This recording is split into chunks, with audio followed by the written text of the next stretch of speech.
Hello, everybody, and welcome to the Glory Reds podcast. This is the season wrap up.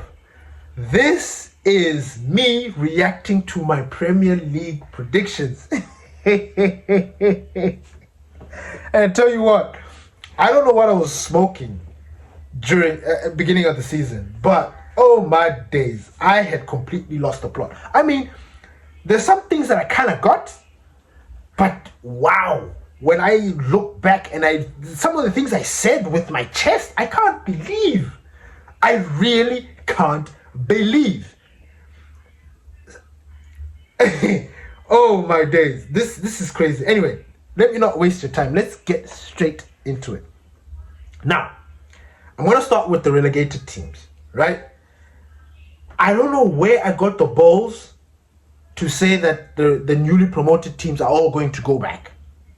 Because that was it, and I said it with my chest. Sunderland, go down. Leeds, go back down. Burnley, go back down.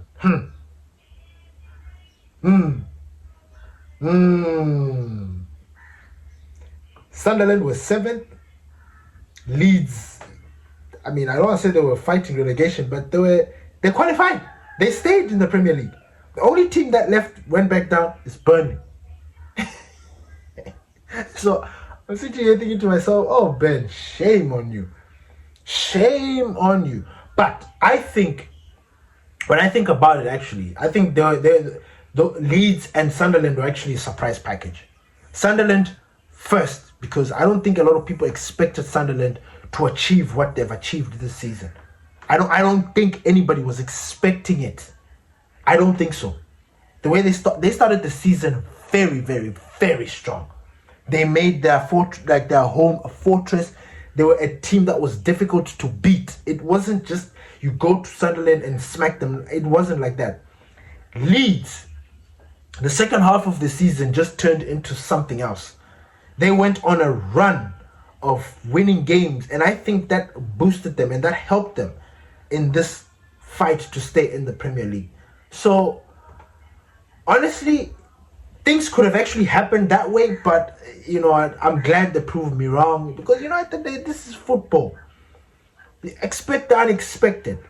So yeah, that was crazy. And the teams that were relegated were Burnley, Wolves, and West Ham. West Ham, I never expected West Ham to be relegated. We never did. We never expected Tottenham to be dancing around that relegation zone. We never. But that was the kind of season that we had.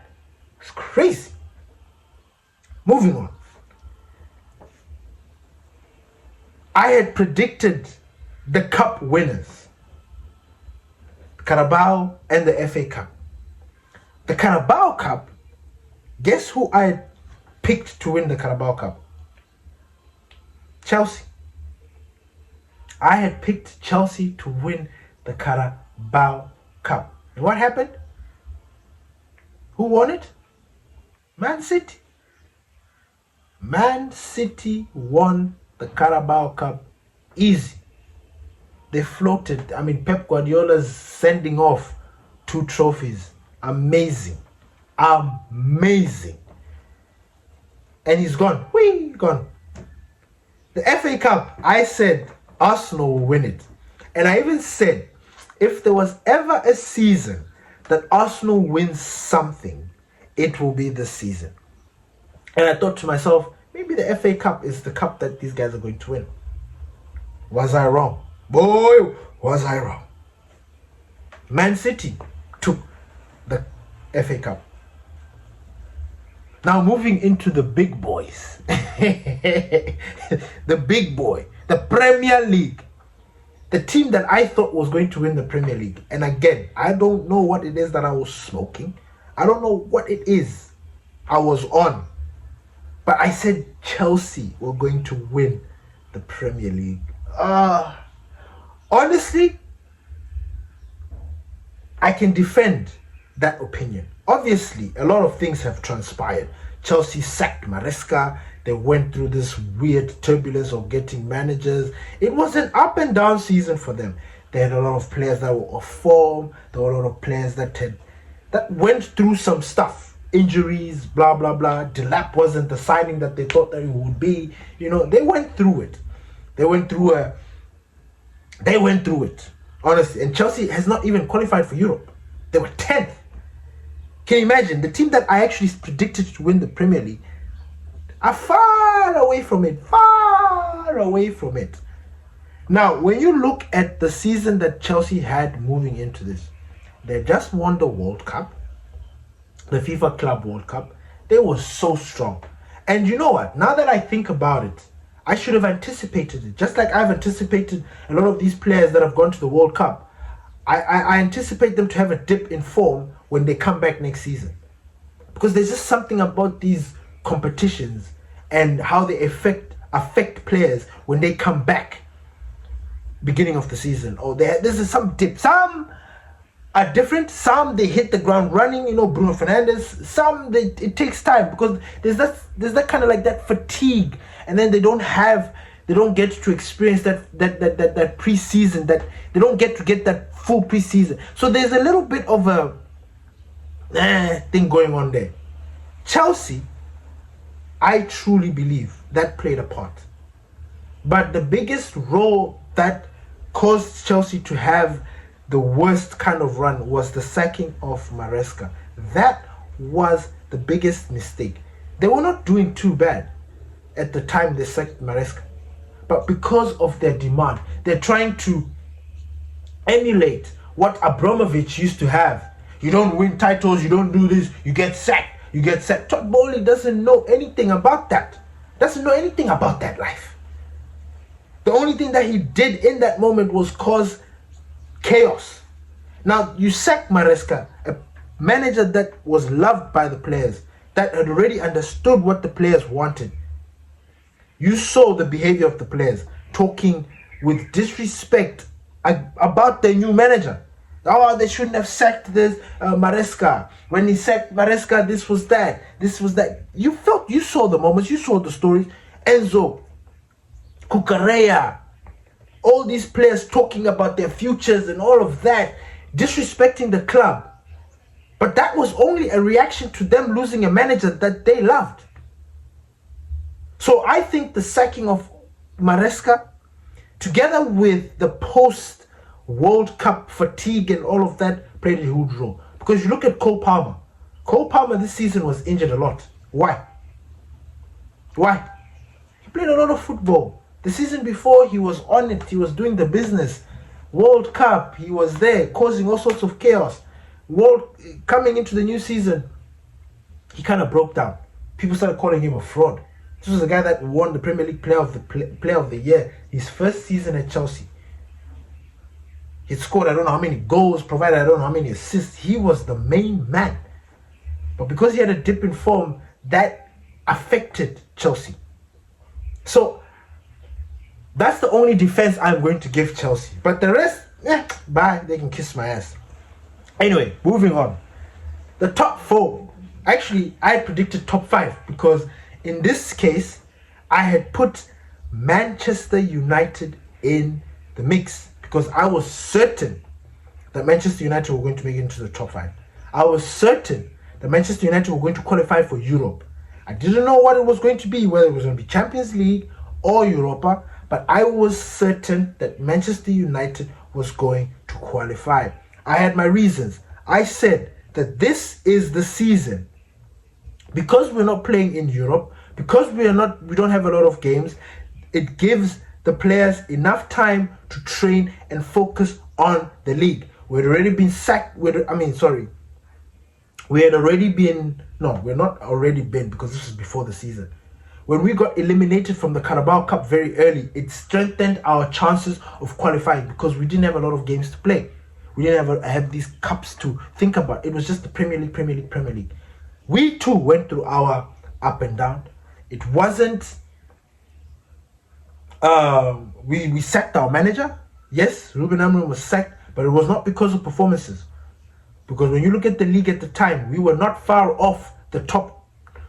We were sixth, but we were 2 points behind number 2 or something like that. We were the table at the time that Ruben Amorim was sacked was very, very close, very tight. 1 point separated, I think, 4-5 teams. So it was still a tight race. The only thing that Ruben Amorim got sacked was because of a breakdown and loss of trust between the hierarchy and the manager. That was the only reason why he got sacked. So people should not think about Ruben Amorim being sacked because of performance-based results. It wasn't. No, we were sixth or whatever. Sixth, but 2 points ahead of number 1 or number 2 or whatever it was. The margins were so close. So close. He was sacked because of a breakdown between communication between the hierarchy and the manager.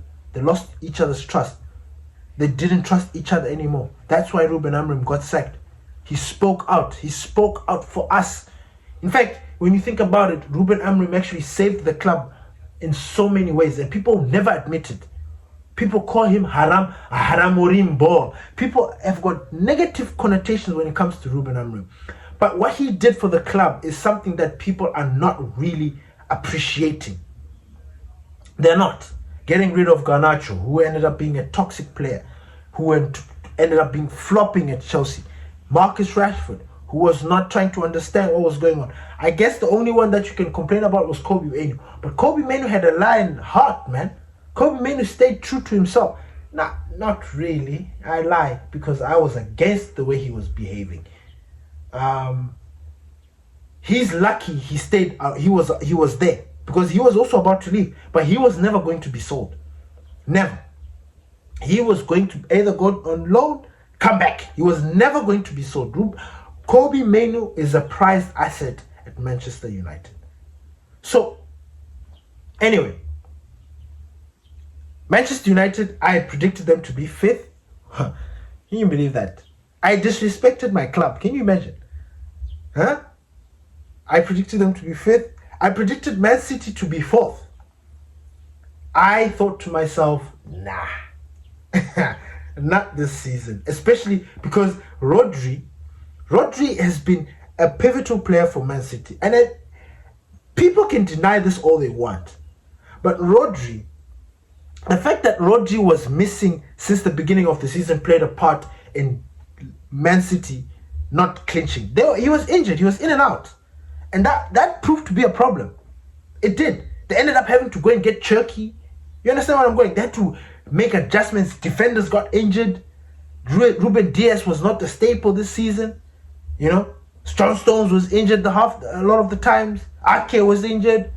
They had to make do with what they had. The Kushanov.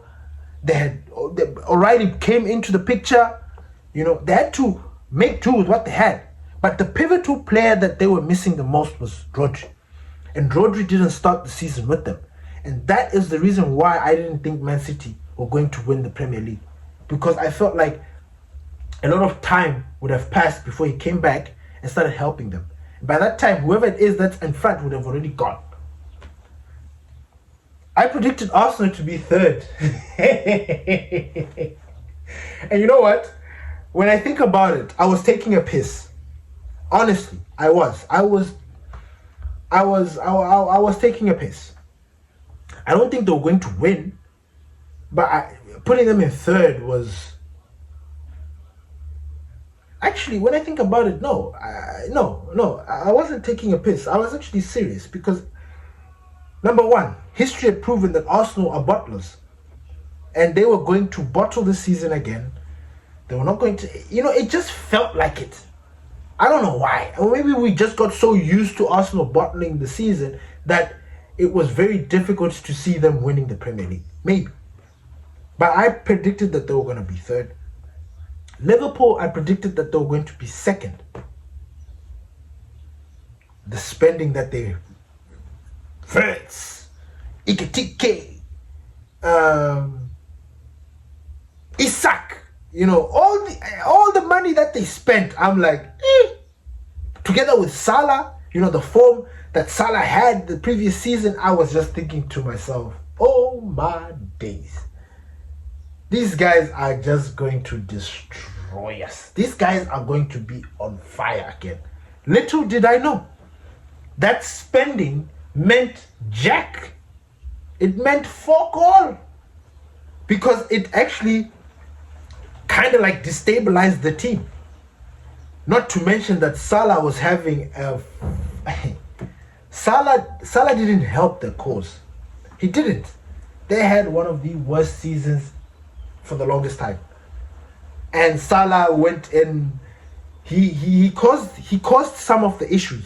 You know, talking back against the gaffer, fighting the gaffer, disagreeing, this and that. So I predicted them to be number 2. And number 1, I predicted Chelsea. Chelsea were looking good. Chelsea were buying players that they wanted. They looked like they were flying high. The fact that they had conquered the world, the fact that they beat PSG in the final of the Club World Cup, I thought to myself, there's nothing stopping Chelsea from going and running riot in the Premier League. Boy, was I wrong. Was I wrong? I was so wrong. But anyway, and then the Golden Boot. I predicted the Golden Boot. I said that Erling Haaland and Mohamed Salah. Why did I put Salah in there? I don't know. But it made sense because Salah is Salah. Do you understand what I'm saying? Salah is Salah. I mean, hey, he's Salah.